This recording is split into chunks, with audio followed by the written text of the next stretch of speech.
You are welcome back to the big story today, and we're still looking at the issue that concerns the new inflationary rate increase and all that seems to be. But anyway, let's continue on that note and go on with our discussion, and that's what we're having as a major one today. Like I said, we're looking at the new inflationary or the growing inflationary rate and the new economic reality as it concerns the country. Like I said, that's what we're still having as a major one on the big story for today. And I still have both of my guests. I'm talking of no other person but Comrade FM&TV right here in the studio. And joining us all the way from Edo State, like I said, via Zoom, is no other person but Solomon Idiogbe. Mr. Solomon Idiogbe, you're still there, I presume? Very much. Hello, very Mr. much. Solomon, you're still there? Very much, very much. Okay, well, yes. Before we went on the break, you talked about shocks that Nigerians are in for more.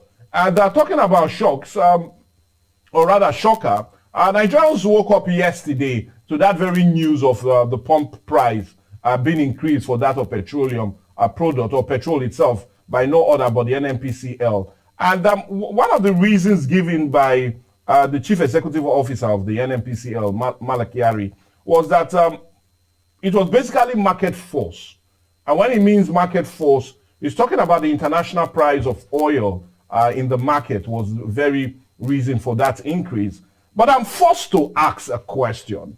Judging by your first reaction when you talked greatly about the pump price of petrol, and why are Nigerians surprised? Because that's one major question I want to ask. Why are they surprised?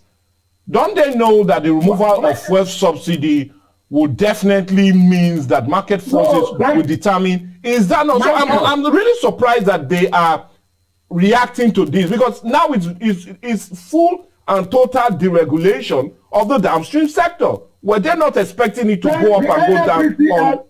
Michael, the NNPCL should not be the one setting the figure.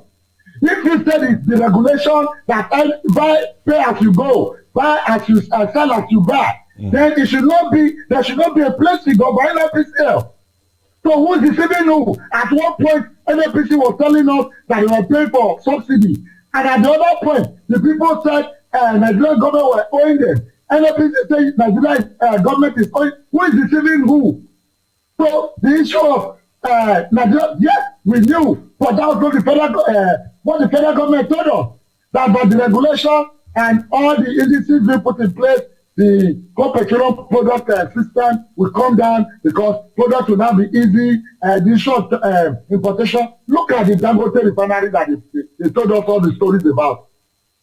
What's the latest story? They are also not giving license to the importation of fuel. So what are we talking about? Mr. Solomon Idiogbe. This is not what the Mr. Solomon Idiogbe. I will plead with you to hold on. Solomon Idiogbe, I will plead with you to hold on. Now, what we got yesterday was the NNPCL had to adjust their own price around all their outlets in the country. It was for them determining the price of the petroleum products in their different outlets. It was only understandable that the market operators, and we're talking about those independent marketers, had to also adjust. So should the question not go to the independent marketers for adjusting their price also, rather than sticking it to the NNPCL that they were the ones that determined their price, knowing that they're a separate entity from the independent marketers? No, Mark, it's not so, Michael. Okay. Michael, it is a federal government price that regulates every other sector. You know, like the NNPC price is the benchmark for every other marketer. Who made it the benchmark? You are the producer. Yeah, it's the benchmark. Michael, you are the producer. Okay. If you sell at the wholesale rate of 11 naira, you do not expect distributors and retailers to sell at 11 naira. Okay. Because they are obviously going to buy, transport, and make profit. Yes. So that's exactly what it is. So you cannot tell us that no, they are not the ones regulated, because those independent marketers buy from X depot. Okay. And their prices differ exactly from the ones with which NNPC supplies the major marketers. Okay. Major marketers, which include Mobi, Total, and their major NNPCL outlets. Yeah. So it's the benchmark. So if you catapult your price expect that the independent marketers will over-catapult their own. Okay, well, I'll plead with you to hold on, as much of the blame would be on the NNPCL for that. But let me quickly come to you, Comrade Efe-Odomah. Yeah, so the NNPCL has transformed from a corporation to a limited liability company in July of 2022, and hence a company that is now more saddled with the responsibility of making profits, rather than an organization that will be dictated by the wills of Nigerians. So, is that not what they are doing now? No. Trying to make more profit? No. When they changed from a government parastatal to a private company, did they change the board? They only changed name. Exactly. Kyari was the boss when it was under federal government. Yeah, He's still the boss when it is a private owned firm entity. And who is still dictating the tune? It's still the same federal government and they're still doing it. So they've just changed the name. Nothing has changed. That is what, when they say they are going to privatize it, they are going to make it NNPC, NNP, And because that's the reason I'm asking the question. Yes, when they say they're going, Nigerians never ask questions. You say you are no longer going to run this thing as a government entity. You are tired, you want this thing to be profit-oriented, and we are converting into a private, private asset. Yeah. Now you still use the same people to be reporting to you. You still have the board of directors that is still embedded in the federal government hierarchy. What do you think will change? I think for the first time, they declared profit. Was it last year they declared profit, whatever, 50 billion or something like that? From non-trading activities, you did not trade and you are declaring profit. Did any Nigerian raise eyebrow? Where did that profit come from? Did they sell any asset that will make them to realize profit? The answer is no. So I don't see anybody coming up to tell us this that something has changed. Nothing has changed at all. If you change the... So they are the ones still dictating the price. Dictating the price. It's just like when you say you privatize NEPA. And say federal government is telling you that they will be the one that will tell you how much you will pay. They want to increase the NERC. Yeah, so the NERC. And you say you are privatized. Why don't you give me the goat and leave the rope? You cannot give me the goat and let everybody see that I'm carrying the goat. So why the rope is with you? You can decide to pull it back at any point in time.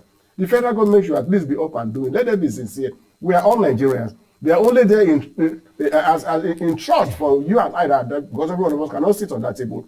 Tell us what you are doing. Explain to us the rationale behind it. Tell us. Are you saying Nigerians are not asking those major questions? We are not asking those major questions because why? There are about two major reasons for that issue for not asking. It's my party member. It's my party that is in power. Oh, you are not a lawyer. Why do you question? Why do you raise such questions when it is your party? You want to pull your party down? Two, my brother has just been appointed into that position. Therefore, I have every right. He has every right to do what he wants to do as far as it benefits me. That is the real problem we have. We are not running this government as a professional body where people are free to go and ask questions. Because there are some questions you will raise, it brings bad blood. The next thing is, maybe for the rest of your life, you may not even go near the corridor of power anymore because of a singular action that you took, which is to the benefit of the generality of the nation. So we have a problem at hand. Well, Solomon Idiogbe, I want to come back to you because we were still talking about questions and the need for Nigerians to ask those questions. Now, let's look at the reason given by the chief executive officer of the NNPCL yesterday, Kyari. He said everything now, the reason for the increase is because of the market price. It has increased, so hence is increasing it. But with our own findings, we learned in the month of May, in the international market, the price of petrol or crude rather was $69 per barrel. In the month of June, it increased to $74 per barrel. But in the month of July, as he has now said, a reason for the increase is $75 per barrel. But the question is, if it was reduced in June, why did we not get a reflection of that reduction in the price of petrol? Now, my question is, who and what, or really, who should monitor the international market to also check whether the prices are going up or going down, so we can also have it go up and down in our market? Who should do that job? My Oga there has just explained clearly to you what happened to the Nigerian market. A man who is not doing business is declaring profit. So who were you expecting? What are you expecting? The whole thing is shaded in a whole lot of secrecy. We do not know what is happening. with the NFPCL, with the oil sector, whether you call it upstream, downstream, middle stream, food chain stream, it's the same thing, the same 6.5 a dozen. If it's only when you know the actual business rate, whether you call it demand and supply in economics, or you call it investment. The investor should be able to know what they are investing in. The buyers and the sellers should be able to know the kind of product they are buying. So as we all just hear, Nigeria as it were, Mr. Michael, is Nigeria PLC. If you like, you say I'm saying it the way I should say it. But it's PLC, Nigerian PLC. It's an investment made by some, for some, and in some. So it's just like what we used to know democracy to be. That's a government of people, for the people, by the people. But today, we have known democracy in Nigeria to be a government of the cabal, for the cabal, by the cabal. Or if you like, a government of the elite, by the elite, for the elite. Nobody talks about the poor man. It is just until Nigerians realize that the political parties in Nigeria are just two known or no political parties, but known to a few. The party of the poor versus the party of the rich. What is going well? We can really don't understand. Okay. What is going on? Because everything centers on oil. If you increase pump price, it will affect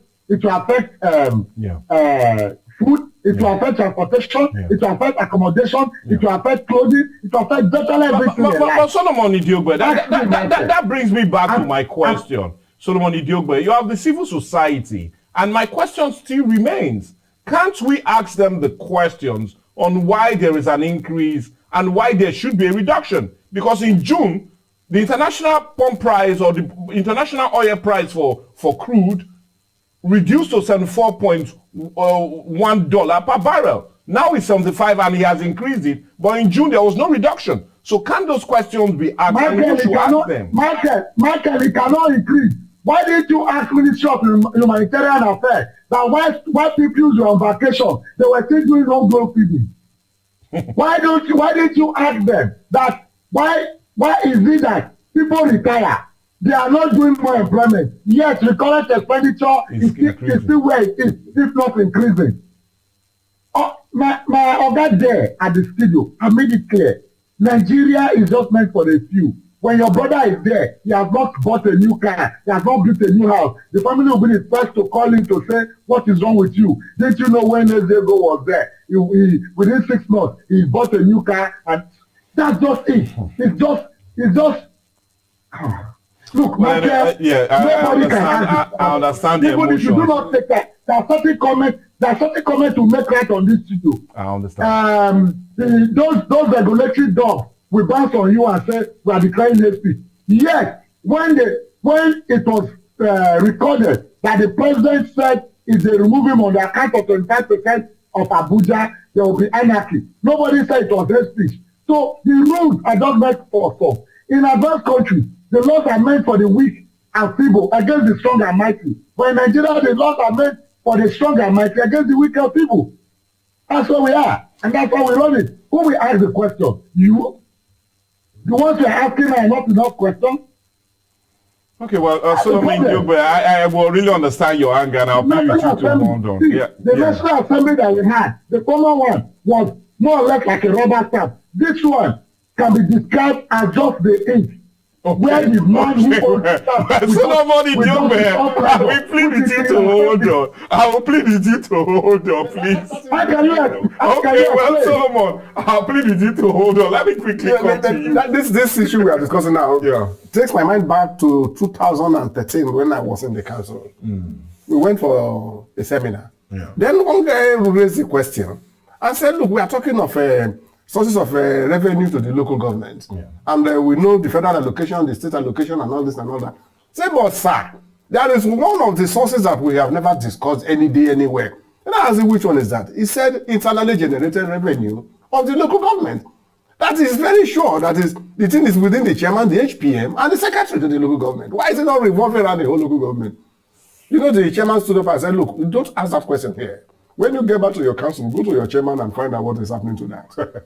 Okay, when the chairman was walking out, looked at the guy and gave him a knock. On the head. On the head, in the public. Now, everything you go talk. Okay. Well, anyway, we need to talk about everything here. And that brings me to my next question. Because yeah, Nigerians were really, really shocked yesterday on account of the increase. Now, we do know the NNPCL is almost like the one setting the yardstick in determination of the price. But my question is, should there not be a regulatory body that should deal with also the pricing? Because let's look at it. Just yesterday, when there was an increase, immediately independent marketers also increased their own old stock. So should there not be a regulatory body to deal with these persons, letting them sell their old stock first off before increasing it on account of the market forces that they are talking about? Okay, should we not have one? On the mining, we now know it's more of deregulation of the downstream sector. Nobody has the power to regulate the price or determine the price. Government hands are off it. But should there not also have a hand in ensuring that Nigerians are not shortchanged on account of increasing old stock when dealing with the new price? Yes, Mike, you know where that one will never work in anywhere in the world. We are operating replacement cost economy. Replacement cost, not the cost of what you are having in stock.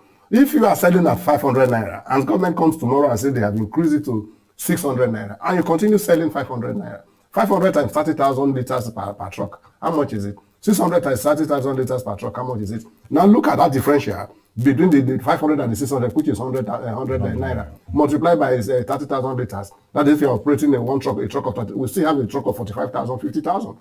Where do you raise that difference to complete another truck? But you are making double your profit. It's not a double profit. You are already looking at what you are going to buy. That is what is called replacement cost. It is very clear economically and accounting. You cannot, okay, I bought this. So they cannot be regulated to sell with the old stock. You cannot. Unless, of course, you allow the whole market dry up. Then you can now say, okay, I'm bringing new product. And even if you let the whole market dry up, it will further lead to further increasing the price because we will not be scampering for the little one that is available. So you don't blame the marketers. You don't blame the independent private operators. They want to be in business. If I am managing my business with just 5 million naira, and that is the stock I have, including my profit. Now, tomorrow they say it's now 7 million. And I said, okay, I'm a good Nigerian. I want to be very, very, I want to be at peace with my people. Let me finish this stock. You will go out of business. And the same people that you are trying to satisfy will be the first people to tell you, that man is a very stupid man. He doesn't know business. Okay, anyway, on the mind, I'm not too satisfied with your answer, though. But yeah, anyway, you've given a more reason and a clear economic sense to it. Now, let me quickly come to you, Solomon Idiogbe. Now, Nigerians are not satisfied and they are not happy with the present state of things. In your own response and your reaction, what should be the way forward dealing with the high cost of food products? Yeah, you made a remark that it does not make sense that the 8,000 naira will be given to poor Nigerians. I know we talked about that. You felt it was out of place. And we're also happy that President Bola Ahmed Tinubu is having to think towards a review of such. But what should be the way forward in dealing with this constant increase in the price of petroleum products and indirectly the price of foods, goods, and services? Michael, let me quickly answer the question that you raised. Yes. If there isn't a regulatory agency for petroleum, yes, there is the one they used to call a DPRO, the price regulatory agency. Yes, yes. You understand? Yes. Those agencies were supposed to be the ones in charge of petroleum product regulation. Yes. Yes. Now they are now called the mainstream downstream oil sector. Yes. You understand? Yes. Now the problem here is that those agencies are the ones who are supposed by all means to regulate the oil sector. Of course. You understand? Yes. Now, but the problem is this. They cannot regulate what they do not fix. Their regulation is to start with pump price. Now, what is that the pump price? I spoke with them recently. Okay. They are responsible to government, not individuals. Now, the agency is to regulate the fixed price. And let me tell you, as at when petrol was set at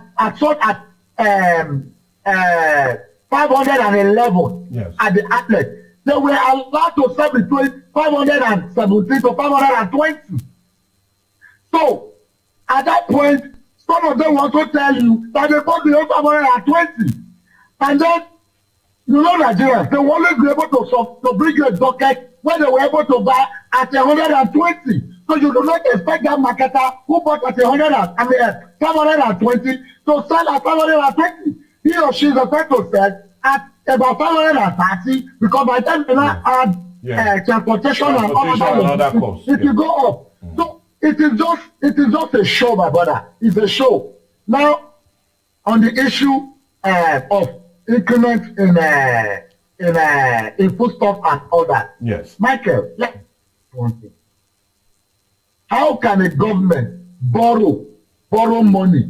Take yourself as an investor. You are a businessman. You are doing business. You go and borrow money from James. Use the money to pay Peter at the expense of your business. You are not investing the money in your business, and you expect to grow in your business. Nigeria is borrowing money with interest. They are taking the money now to do sadaka, and you think we will grow? Nigeria is borrowing to pay the current expenditure. See, it will not go well. It is just a recycle.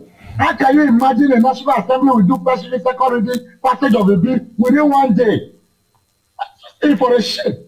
So, okay, well, unfortunately. Anyways, unfortunately, we need to go on a break also, and we need to pay our bills. And I'll plead with you, Solomon Newberg, to hold on just as much as you also, Comrade Efa. But when we come back, we'll continue our discussion centered on this new economic reality facing Nigerians in the face. Let's go on a break.